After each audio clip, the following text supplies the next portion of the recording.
Prólogo. La pregunta de Xiaru. Xiaru llevaba apenas 3 de sus 11 años de vida estudiando en la Torre de Blowin, y para su edad ella ya tenía una conciencia muy elevada y una curiosidad muy saludable.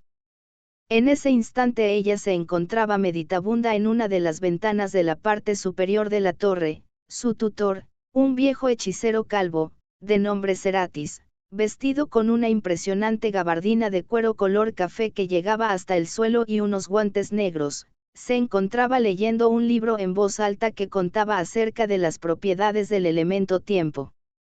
Si bien era interesante, parecía que ella tenía la mente atrapada en sus propias ideas o tal vez en alguna duda que no podía solucionar, y Seratis, como buen tutor, se dio cuenta de esto y dijo: «Pequeña, ¿qué sucede? Te veo un poco ausente el día de hoy. ¿Acaso el tema no es de tu agrado?» «Perdón, maestro», se apresuró a decir Xiaru prestando inmediatamente atención a Seratis. Pero algo veía Seratis en la mirada de Xiaru que no lo convenció. Era como si ella se estuviese reprimiendo alguna duda o tal vez le tenía miedo a la respuesta. «No», dijo Seratis, haciendo a un lado el grueso y antiguo libro que tenía en las manos y se puso, por así decirlo, de pie, ya que sus pies no llegaban al suelo y la gabardina colgaba a unos centímetros de tocarlo. Después se dirigió hacia la ventana donde estaba Xiaru y se sentó junto a ella. «Tú tienes una duda, ¿verdad?», inquirió el maestro. «Bueno», dudó por un momento Xiaru. «No temas, dime, para eso estoy aquí», animó el anciano a la pequeña. «Bueno, cuénteme acerca de Factory», pero después de esa pregunta hubo una pequeña e incómoda pausa que sumergió al cuarto en un silencio profundo. Después de un rato el anciano tomó aire profundamente y dijo: «Factory es una compañía que ha dominado por la fuerza a la mitad de nuestra hermosa Geonova y...». Pero en ese mismo instante Xiaru lo interrumpió y dijo: «¿Nuestra Geonova?». «Sí, ya sabes», dijo Seratis, «el planeta en donde vivimos». «Sí, sé que es Geonova», dijo Xiaru, «a lo que me refería es a lo de nuestra, que acaso no es lo mismo en lo que cree Factory, al decir nuestra Geonova». El maestro se quedó confundido por unos segundos y dijo: «No exactamente». «¿A qué se refiere con eso, maestro?», preguntó la pequeña. «Mira, Xiaru», explicó Sarates, «hubo un tiempo en el que toda Geonova nos pertenecía a nosotros». «Pero, si eso es cierto», dijo Xiaru, «¿de dónde salió Factory? ¿Quién dio origen a la ciencia?». Seratis la miró profundamente y por un momento Xiaru pensó que había dicho algo malo. Después de un rato el maestro se levantó y avanzó hasta la ventana del lado opuesto de donde estaba Xiaru y miró hacia afuera. Él pudo ver las pequeñas islas voladoras que giraban alrededor de la torre, el mar azul y el inmenso cielo con sus nubes. Pero no parecía que los estuviera contemplando, parecía más bien que estaba recordando una época que ya había muerto tiempo atrás. «Xiaru», dijo pacientemente el anciano, «sé que eres una niña demasiado deductiva y has demostrado una madurez mayor que muchos de mis colegas, por esa razón creo que estás lista para conocer la verdad». «¿Cuál verdad, maestro?», dijo Xiaru. «Te contaré el principio», dijo Seratis, «te contaré cómo surgió Factory. Esto es algo que no se lo cuento a cualquiera, ni siquiera a mis discípulos más grandes, ya que probablemente no sabrían cómo tomarlo». «¿Y qué le hace pensar que yo sí sabré cómo tomarlo, maestro?», dijo Xiaru. «Precisamente eso», dijo Seratis, «cualquier otro me hubiera dicho que es un honor, que no me preocupara, que él era seguramente el indicado. A lo que me refiero es que cualquier otro se hubiera sumido en su soberbia, pero tú no lo hiciste, es por eso que tú no te confundirás creyendo que ya lo sabes todo». «Creo que entiendo su punto, maestro», dijo Xiaru, «pero, ¿por qué es tan difícil aceptarlo?». «Mira, Xiaru», dijo Seratis al principio, «hace mucho tiempo, existió el hombre y cuando éste tuvo uso de la razón empezó a preguntarse cómo funcionaba el mundo. Preguntas como, ¿por qué cae la lluvia?, o ¿por qué crecen las plantas?, empezaron a surgir y fue entonces cuando el hombre encontró la respuesta para todas sus preguntas. ¿Y qué era, maestro? Preguntó Xiaoru. La magia, pequeña. La explicación parecía simple pero, después de razonarlo un poco se llegó a la conclusión de que cuando el mundo se creó, la fuerza de la creación se quedó en él y en todo ser que la habita y a esa fuerza se le bautizó como magia. Al principio solo se podía ver actuar a la magia pero después, el hombre empezó a controlarla y la usó para el fin por el cual existía, crear. Y entonces, maestro, dijo Xiaoru, ¿qué fue lo que pasó? ¿No se supone que todos debieron ser felices al conocer la magia? Lamentablemente, Xiaoru, aunque la magia está en todos, no todos sabían cómo usarla. No era como hoy, que cualquiera puede aprender un hechizo y hacerlo una y otra vez. Ninguna clase de conjuro existía en esos tiempos, se necesitaba cierto potencial para poder practicar la magia y no todos lo tenían, inclusive me atrevería a decir que pocos lo despertaban. Pero entonces, dijo Xiaoru, ¿cómo sobrevivió la gente que no podía hacer magia? Es ahí donde todo comenzó, continuó narrando el maestro. Los humanos que no tenían magia eran prácticamente animales y al verse obligados a batallar para suplir sus necesidades más básicas, empezaron a inventar. Por ejemplo, si necesitaban comida hacían un arado y cultivaban, si necesitaban defenderse forjaban espadas, y así empezaron a civilizarse, formaron pueblos y gobiernos, casas y familias. Fue ahí cuando los hechiceros por fin empezaron a notar la presencia de estos pueblos y decidieron hacer contacto con ellos. ¿Y cómo fue el encuentro?, preguntó Xiaoru. La gente conoció por fin la magia. Tal vez, el único concepto nuevo que aprendieron aquellas personas en ese instante fue la arrogancia, dijo Sarates, ya que por ser hechiceros nos creíamos superiores a ellos y nunca tomamos serio en a sus adelantos ni descubrimientos, ni mucho menos a su concepto más preciado por sus sabios, que era la lógica, y esta dictaba que la magia no tenía razón de ser. Pero el concepto actual de la magia, según la lógica de los científicos, es que la magia no existe, dijo Xiaoru. Sí, pero en ese instante era imposible negar que estaba ahí, ya que ningún hechicero perdía la oportunidad de demostrar su superioridad ante los otros, explicó el maestro, y fue en ese entonces que surgió el científico. Ellos decían que a pesar de que la magia existía, no tenía una razón de ser en este mundo y definió el concepto magia como un sinónimo de maldad. Claro está que nosotros no hicimos nada para impedirlo, pues un hechicero que no mostraba su superioridad ante los otros no era bien visto en esa época por sus iguales. El científico descubrió las ciencias y en ese instante la edad de la magia como la ciencia única, terminó. Pero maestro, eso no explica cómo se creó Factory, dijo Xiaoru. Pequeña.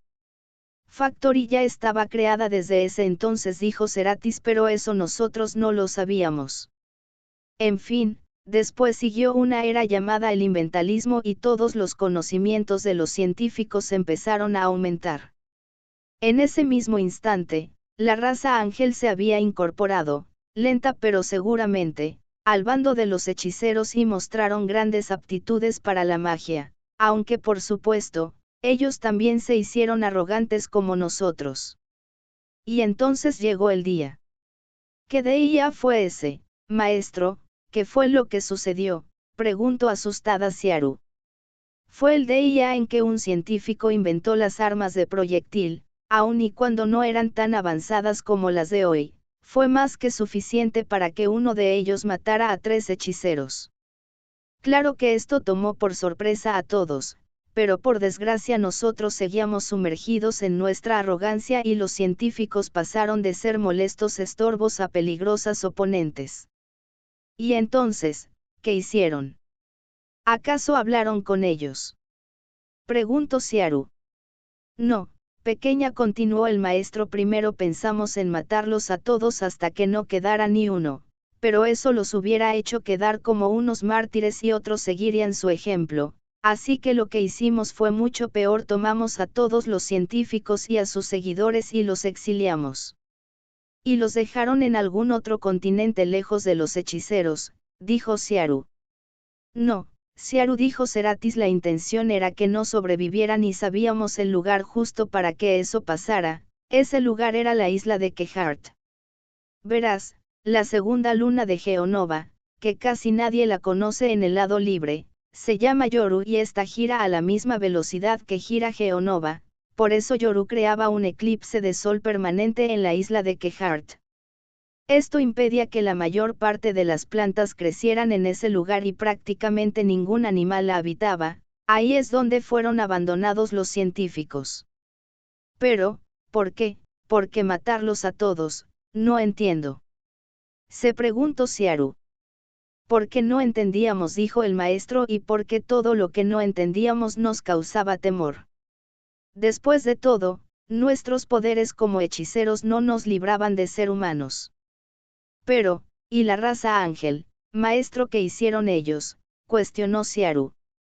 Como te dije, prosiguió el maestro, ellos también eran hechiceros, y eran igual de arrogantes que nosotros. Después de todo, no creímos que sobrevivieran y dejamos el asunto por la paz y jamás se volvió a hablar de los científicos ni de lo que hicieron y las cosas volvieron a la normalidad. La gente normal sin aptitudes para la ciencia mística se quedó justo y como los científicos los habían dejado y los hechiceros prosperaron. Ya habían fundado a Arkhamair como su capital desde hacía tiempo y a partir de ahí fundaron otras naciones y se extendieron por todo el mundo.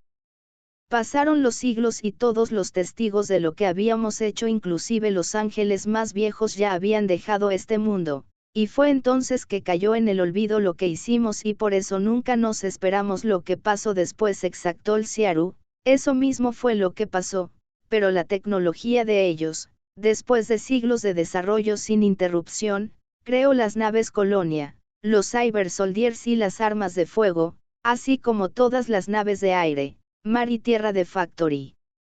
Lo más importante fue que ellos no olvidaron lo que nosotros habíamos hecho, y durante siglos cultivaron el odio y la ira hacia nosotros.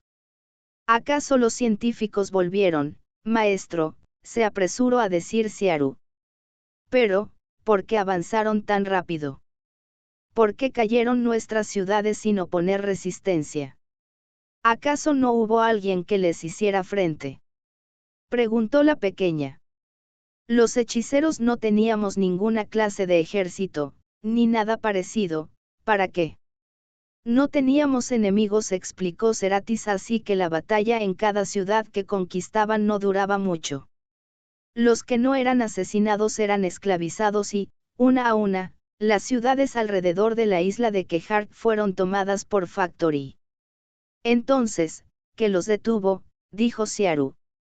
Los recursos que Factory obtuvo por sus conquistas superaban en gran medida los que la pobre isla de Kehart les podía ofrecer y sus ejércitos crecieron a niveles increíbles.